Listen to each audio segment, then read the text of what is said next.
let us continue. So we were discussing about onboard communication interface. In the previous slide, we saw that we discussed about I2C, OneWire, UART, SPI. All these things were onboard communication interface, but it was a serial interface type. But now we are going to see same thing, onboard communication interface, but it is parallel interface. Okay, now let us see the parallel interface, how it works. So parallel interface is normally used for communicating with peripheral devices which are memory mapped to the host of the system. Memory mapped, I hope all of you remember about the memory mapped and the IO mapped. In case of memory mapped, it is like the memory will be, some part of the memory is used for IO, and that IO data is not treated as separately. It is also treated as memory. Means it is mainly used for faster access. So parallel interface is normally used for memory mapped to the host of the system. Means host is usually the controller or processor. So you can see in the next point, the host is the processor or a microcontroller of the embedded system. So you take any embedded system, when we tell host, usually it will be a processor or a controller that contains a parallel bus.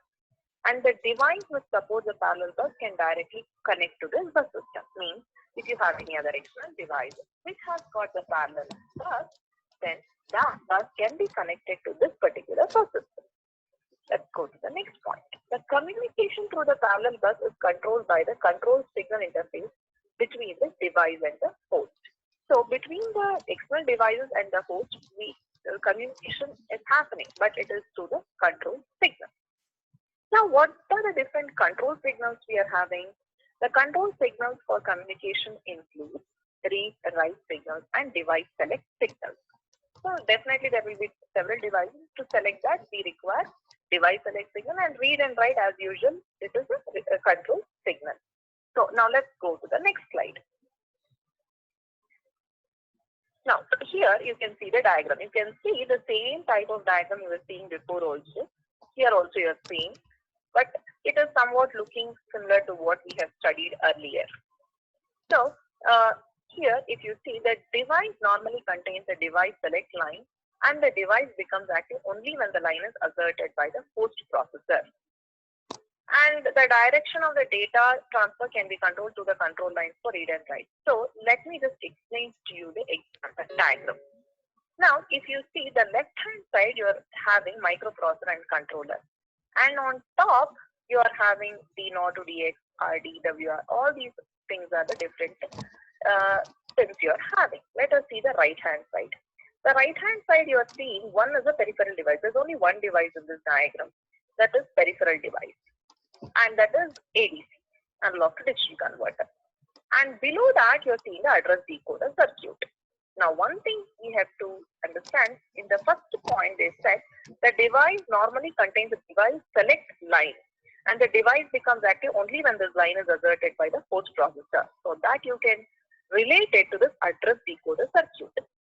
So if there are more than one peripheral devices, then they are connected to this address decoder, and this address decoder will point to the exact device that has to communicate with the host processor. So now let us come to the connection part. Now the host microcontroller has got the data line D0 to DX-1. What is X? It is the data bus width. X is the data bus width. D0 to DX-1. Let me put it in simple terms. If we are having 4 data lines, then it is D0 to D3. In the same way, let us come to the address line. If I am having 4 address lines, it is A0 to A3. Below you can see A0 to A3. You have to understand depending upon the Y value. And the address bus are connected to the address decoder circuit. And now the next one, data is connected to the exact device, to external devices. Now RD bar and WR bars, now you know that RD is for control signal for reading, and WR is the control signal for writing. So and now whatever the device it has to communicate, the processor or the host will put the address onto the address bus, and the address decoder will take that, and it will point to the corresponding peripheral devices via chip select. That is nothing but the device select. I hope this diagram is clear to you. It is somewhat similar to the previous things that we have studied in CU. Let's go to the next slide. So, coming to external communication interface. So far, whatever we saw, it was on-board communication. Means the buses were on the board. But now, we are communicating externally. Now, external communication interface, there are two types, RS-232C and RS-485. We will see one by one. So now, what is RS-232C? Means, RS stands for recommended standard, and 232 is a number, and C is a revised version from Electronic Industry Association. Electronic Industry Association is a company. It is a legacy. This particular RS-232 is actually full duplex, wired, asynchronous serial communication interface. By now, you know what is full duplex, bidirectional, both this, at a time you can travel on both the sides. Wired, asynchronous serial communication interface. Now I'm talking about external communication interface. Please don't get confused. I'm done with onboard communication. Now whatever I'm talking, it is external communication interface. And in that RS-232, I'm talking about the RS-232 is a serial communication interface under external communication interface. I'm totally in a different dimension. Now, RS-232 extends the UART communication signal. So you have studied UART, which is on board. Now let us see, RS-232 is an extension of that. How? Let us see. UART uses the standard TTL logic. What do you mean by TTL logic? Logic high corresponds to bit value 1 and logic low corresponds to bit value 0 for bit transmission. So this UART has got this principle, whereas RS-232 uses EIA, means Electronic Industry Alliance Standard for bit transmission. So what is that? We will see. It has got some standard. As per EIA standard, a logic 0 is represented with the voltage value +3 and +25 volts. In this case, 0 represents +3 and between. So the voltage may range anywhere between +3 to +25 volts. And logic 1 may range anywhere between -3 to -25 volts. Let us see further.